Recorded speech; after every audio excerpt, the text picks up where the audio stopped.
मुळात हा पांढऱ्या पट्ट्यांचा वाद अत्यंत निरर्थक व अनाठायी असा वाद आहे।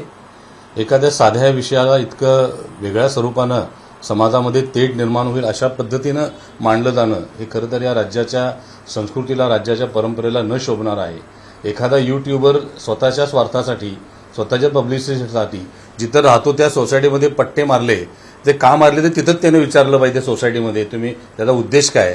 ते न करता नुसतं सोशल मीडियाच्या माध्यमातून समाजापुढे विकृत पद्धतीनं हा विषय मांडला आणि एक समाजामध्ये डोकी भडकवण्याचं काम केलं।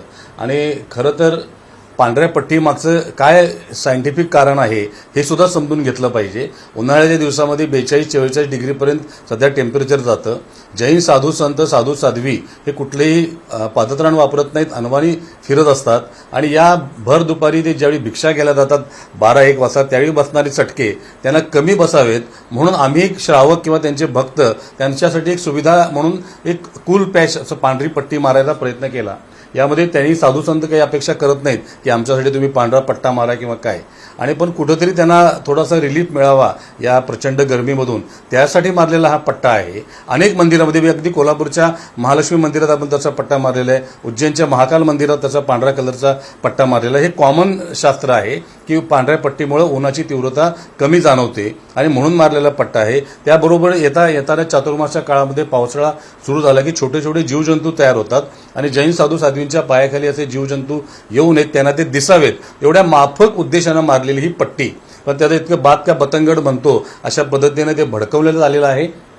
आणि मला अशी शंका आहे की हे सगळं करण्यामागं कुठंतरी या राज्याला मागं ढकलण्याचं षडयंत्र कुणीतरी करतंय। माझी राज्य सरकारला विनंती आहे की याचा सखोल तपास झाला पाहिजे। सीबीआयकडे तपास द्या, कुणाकडे तपास द्या, पण कोणतं षडयंत्र महाराष्ट्रात देशाची आर्थिक राजधानीच नव्हे तर जगातल्या लोकांच्या गुंतवणुकीचं आकर्षणाचं केंद्र बनतंय, ज्या पद्धतीनं मुंबई विकसित होते कुणाला तरी हे खुपतंय आणि कुठंतरी या महाराष्ट्र विकासात मागं जावा म्हणून अशा प्रकारे समाजामध्ये तेढ निर्माण होऊन या ठिकाणचं वातावरण खराब करण्याचा प्रयत्न कुणीतरी करतंय आणि हे थांबवलं पाहिजे। जैन समाज अशा पद्धतीचं कुठेही वादविवाद इच्छित नाही। जैन समाज हा सहिष्णुपणे चालणारा समाज आहे। जैन धर्माची शिकवण ही जगाला शांती, अहिंसा व अशा पद्धतीची शिकवण देणारी आहे आणि हा समाज कधीही अशा पद्धतीचं समाजामध्ये मतभेद इच्छित नाही। त्यामुळे ह्या पांढऱ्या पट्टीचा वाद हा समाजाला मान्य नाही आणि या ठिकाणी अशा पट्ट्या मारण्यासाठी सरकारची काही परवानगी घ्यायला लागत असेल, महापालिकेची परवानगी घ्यावी लागत असेल तर ती समाजाने घ्यावी आणि परवानगी घेतल्याशिवाय अशा प्रकारचे पट्टे कुठं मारू नयेत असंही माझं समाजाला आव्हान आहे। समाजातल्या कुठल्याही साधू संतांनी या विषयावर भडक वक्तव्य करू नयेत आणि समाजामध्ये वाद न वाढता वाद संपेल कसा या दृष्टीनं सर्वांनी पाहिलं पाहिजे असं माझं या निमित्तानं सर्वांना आव्हान आहे। बघायला मिळालं म्हणून नंतर त्या दबावाखाली काही ते पट्टे वेगवेगळ्या रंगानं रंगवावं लागलं, अशा पद्धतीची परिस्थिती काही ठिकाणी दिसते। कसं बघताय पुन्हा या सगळ्या? मुळातच हे चुकीचं आहे। याला राजकीय स्वरूप देणं हे चुकीचं आहे। तुमच्या राजकीय स्वार्थासाठी तुम्ही या राज्याचा बळी देता, या राज्याच्या संस्कृतीला, राज्याच्या परंपरेला काळीमा फासली जाते।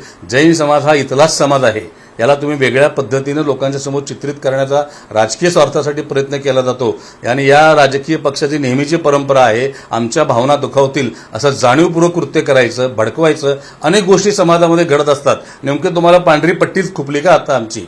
बाकीच्या अनेक गोष्टी असतात, आम्हाला त्या विषयात जायचं नाहीये, परंतु याला राजकीय स्वरूप देऊ नये। समाजामध्ये अशा प्रकारचं वितुष्ट निर्माण करून तुम्ही तुमची राजकीय पोळी भाजता, पण त्याचं नुकसान या राज्याला सहन करावं लागणार आहे। कारण जैन समाज या राज्याच्या व्यापार उद्योगामध्ये जसा सहभागी आहे, तर सामाजिक क्षेत्रामध्ये सुद्धा अग्रेसर आहे। वेगवेगळ्या पद्धतीनं या राज्याच्या आणि देशाच्या विकासामध्ये या समाजाचं खूप मोठं योगदान आहे। अगदी स्वातंत्र्य लढ्यामध्ये प्राणांची आहुती देणारे हजारो जैन आहेत। त्यामुळे या समाजाचं एक वेगळ्या पद्धतीचं चित्रीकरण समाजासमोर आणून एक चुकीचा संदेश दिला जातो, ह्याने हा प्रकार थांबवला पाहिजे। कोण असं वाटतं सुरुवातीला?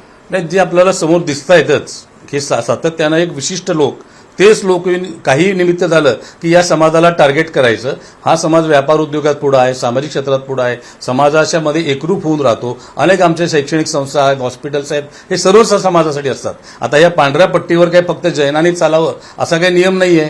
काय तुम्हाला खुपायला लागला पांढरा करण? कुठेही कुणाला अडथळा होत नाही, कुठलाही त्रास होत नाही, परंतु काही करून या समाजाला टार्गेट करायचं आणि राज्याची चांगली चाललेली घडी विस्कटायची। हा राज्य प्रगतीपथावर जात आहे, उद्योगात पुढे जात आहे, ह्याला कुठेतरी नख लावायचा अशा पद्धतीचं राजकीय स्वार्थानं चालवलेला हा प्रकार आहे। आणि एका छोट्याशा विषयाला तुमच्या पब्लिसिटीसाठी किंवा तुम्हाला मायलेज मिळतं किंवा त्या यूट्यूबवर पैसे मिळतात म्हणून तुम्ही एखाद्या समाजाला अशा पद्धतीने टार्गेट करणं आणि 2 समाजामध्ये वितुष्ट आणणं हे अत्यंत चुकीचं आहे.